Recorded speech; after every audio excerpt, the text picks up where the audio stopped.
stage, of course, is to animate the models, and to do that, they use a program called a keyframer. The models are represented initially by boxes, so you can quickly get a sense of how they're going to move.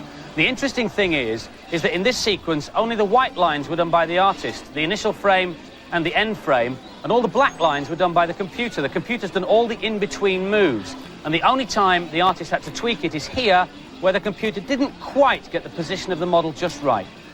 Two other interesting facts about the game are, firstly, that the backgrounds were designed by a professional interior designer, and secondly, you can't just bash the same old buttons again and again to win, because the computer will suss you out. You see, the computer-controlled robot's opponents will sort of watch the way you fight and remember it, and then they'll adjust their tactics to cut through your defences. Cunning. After all this, the final element to add to the game is a sample of sound effects and music, and then there you have it. 2 years' work cut down into 3 minutes. Christmas bells, ding dong, ding dong. Christmas bells are in my song.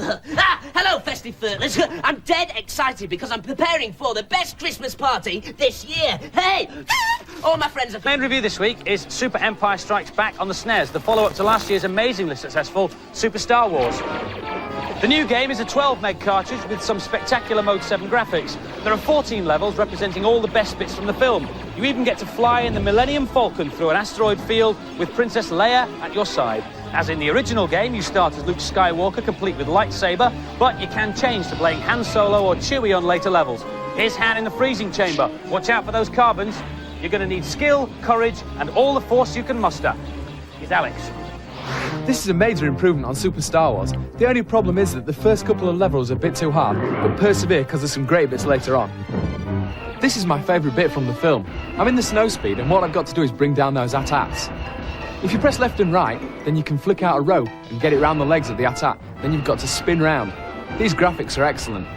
It uses Mode 7, and the sound's a vast improvement on the first game. I've brought him down. Here I am on the Dagobah Forest level. I've just met Yoda, so I've earned the Force. I've got loads of different powers, but what I need now is elevation. This will help me get up onto this top platform. There's loads more forces, including Heal, which helps you when your energy's a bit low, and Invisible, which really helps when you're fighting Darth Vader at the end. This game is near perfect. I just couldn't stop playing it till I finished it. It's magnificent. This is fantastic. It's the best film conversion I've ever played. It's a massive game, with excellent graphics and gameplay. And so the final scores for Super Empire Strikes Back, both the girls and the boys gave it top marks, 5 out of 5. In his final report from the States, Z. Wright has been to visit the Media Lab, part of the Massachusetts Institute of Technology in Boston, normally called MIT. It's a place where the future is just a train ride away. Hi, the Massachusetts Institute of Technology is so famous that it has its own subway station dedicated to it, with some really cool exhibits right in the middle of the track. I'm here to visit the Media Lab, which is the part of the institute where art and science mix. I have a feeling I'm about to take a walk on the wild side. Down here is the holography lab, where they're working on the leading edge. These are some experimental holographic animations. Very few people in the world have ever seen moving holograms like these. They were made by using 3 beams of laser light, red, blue, and green. One of the biggest computers in the world is needed to compute the vast amount of information in this cubic image. And by using these controls, I can move it around interactively. We're hoping that we're in the same age that television displays were in the 1930s. And therefore, in the next 50 years, we'll be able to show some great improvements in holographic displays. In the Visual Language Workshop, students are working on software that can change the viewer's focus from one thing to another. They can do interesting things with layers of text and even play around with it. On this map, which looks very confusing with all the information on show, they can shift the focus to just highlight 1 or 2 features. This software can also be used in animation, an effect which would otherwise be difficult to achieve.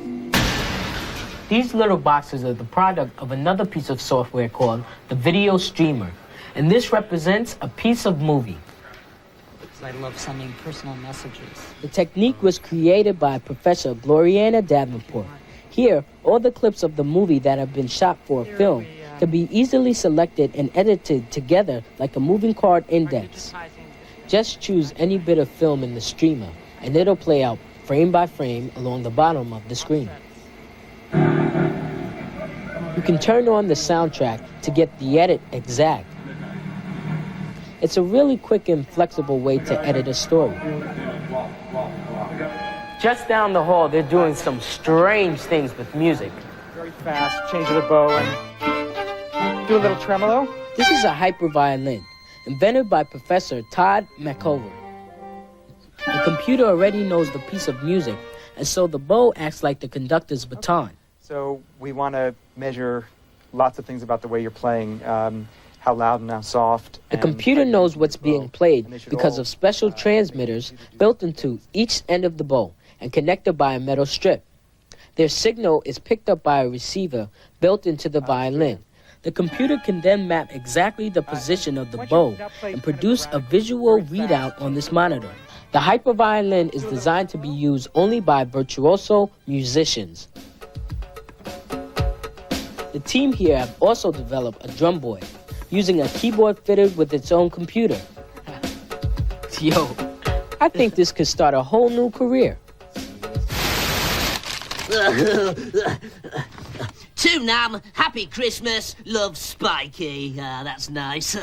P.S. I won't be able to make the party. I've got to do something. Oh well, all the more cake for everyone else. Now time for part 2 of my guide to a better Christmas. Your presents are most likely to be hidden in number 1, the spare room wardrobe, and number 2, the cardboard box under your mum's bed, or number 3, in the chest of drawers next to the front door. Right, this is a Christmas cheat for Megalomania on the Mega Drive.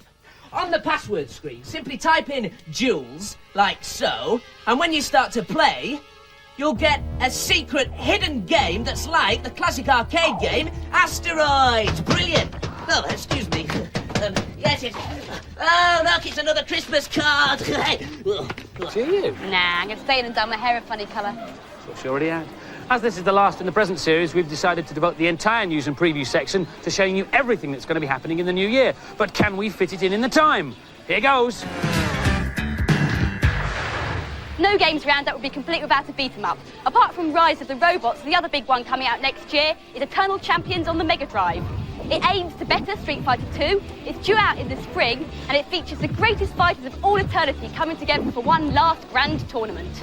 Shoot-em-ups will be coming fast and furious next year. This is R-Type 3 on the SNES. No prizes for guessing what this is the sequel to. All the weapons have been beefed up. It's also a massive space odyssey. You've got to hurtle around an entire solar system, battling to survive against over 300 heavily armoured death craft. Ground Zero Texas on the Mega CD is a good example of the way games and films are coming closer and closer together. It features $3 million worth of footage shot exclusively for the game. You play an undercover agent investigating strange disappearances in a small Texas town, and before you know it, you're fighting a full-scale alien invasion. The game producers reckon it's the best Mega CD game ever, but then they would, wouldn't they? On to adventure games. This is the stunning Alone in the Dark 2, which finally hits the shops in January. It's only available on PC, but then it needs all the power it can get to produce the incredible graphics. As before, you can watch the action from different camera angles, and you have to cope with all sorts of devious puzzles, traps, and plot twists. Another epic adventure on the PC is Stone Keep, starring 3D characters and backgrounds with 14 different locations. As with many of these big games nowadays, there's digitised movie footage. And finally, in the adventure section, there's Young Merlin for the SNES. It's got 10 lands, loads of animation and digitised speech. The plot? Well, it's the usual stuff. Merlin must outwit the king's army and battle assorted evil geezers. Blah, blah, blah. Onward, onward, onward. Times are pressing. The next section are Sims, and this is the amazing Star Wars Space Sim Rebel Assault. The graphics are really film-like, and the characters even speak to you as you blow up walkers and take on Star Destroyers to fend off the advances of the evil Empire.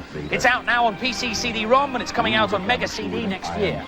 This one's a pinball sim. It's Dragon's Revenge for the Mega Drive, the sequel to the excellent Dragon's Fury.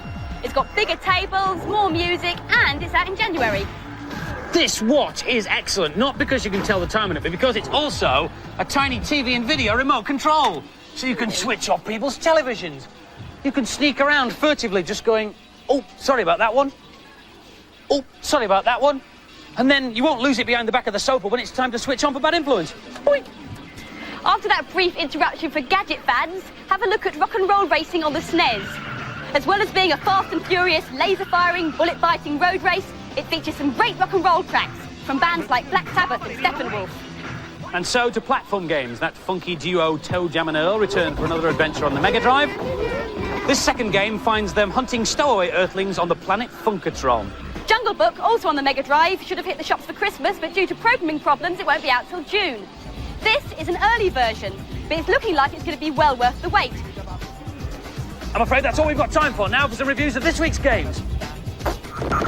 Micro Machines was the #1 hit on the Mega Drive. Now it's out on 4 new formats: Amiga, which you're looking at now, PC, Master System and Game Gear. In the wacky miniature world of Micro Machines, races take place on breakfast tables, in sand pits and even in the bathtub. So let's make it a nice clean race. Here's Amanda with the Game Gear version. I've played this game on other systems, but I think it works better on the Game Gear. Probably because it feels like you've got a wheel in your hand. This is where you choose the characters. Every character has a different personality and different driving ability. I'll choose to be Spider. I think he's really cool. Every level has a different car. Here I'm in a Porsche and I'm on a desktop. It's very hard on the desktop because there's no edges and you can fall off or knock people off. But I've just fallen off myself. So the cars are very hard to control, so the level is very hard indeed. But the graphics are excellent for a Game Gear. Just look at the detail and the wood grain. There is a 2-player option, which you play on just the one Game Gear, which is definitely cosy. I'm using the buttons, and Alex is using the D-pad. The idea of the game is to get away from the other player, and then that person gets the bonus. If you've got a Game Gear, you should definitely get this. It's brilliant fun. An excellent game, particularly in 2-player mode, although it depends who you've got to sit close to. I found this game quite hard to control at first, but it's very playable once you get the hang of it. And the scores for Micro Machines, both the boys and the girls gave it an above average 4 out of 5. Meet the Cyberpunks. 3 little chaps with funny haircuts who are the stars of a new Amiga game. It's a familiar plot. Baddies have taken over the universe, again, and you restore order by shooting lots of things. Here's Lakesh. There's a lot of time and effort being put into this game. Be the future of games consoles 3DO. If you're not familiar with the system, it's a CD-based machine. It'll play photo CDs, music CDs, and soon you'll be able to get movies on CD for it too. But it's really catching people's imagination as a sophisticated games console. It's recently been launched in America, where it comes with a racing game called Crash and Burn. You choose between 6 dangerous Sunday drivers and race around some very detailed texture-mapped tracks. There's a choice of weapons, armour and gadgets to keep you in the race, and the game has some excellent video footage and speech effects. There are very few finished games around for it at the moment, but here's a quick look at a couple we managed to get hold of. It's time to get twisted with your host, Twink Fizdale. This one's called Twisted. It's an unusual idea for a game. You join Twink Fizdale and his glamorous assistant Hannah in one of Hollywood's glitziest game shows. You're up against 6 other strange contestants, and there are thousands of brain-busting challenges. Put on your thinking cap, kids. Hi, everyone. Welcome to John Madden Football. John Madden Football has been converted from the Mega Drive and makes full use of the 3DO's facilities, with digitised players in stadiums and ball-by-ball commentary and tips from the great man himself. The system's due to be launched in this country next April. It will probably cost around £500, which is a lot for a games console, but the manufacturers are hoping that you will buy this instead of buying a photo CD and a CD player as well. We'll report on 3DO's progress next year. Well, Andy and Violet have obviously been delayed a little.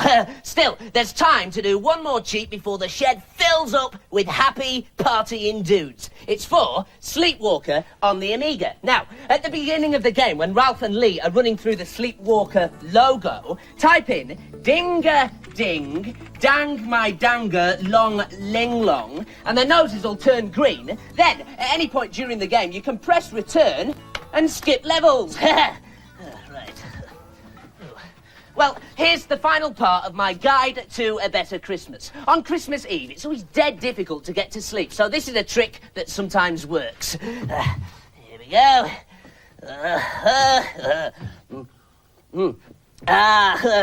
Ovaltine. And now, to get to sleep.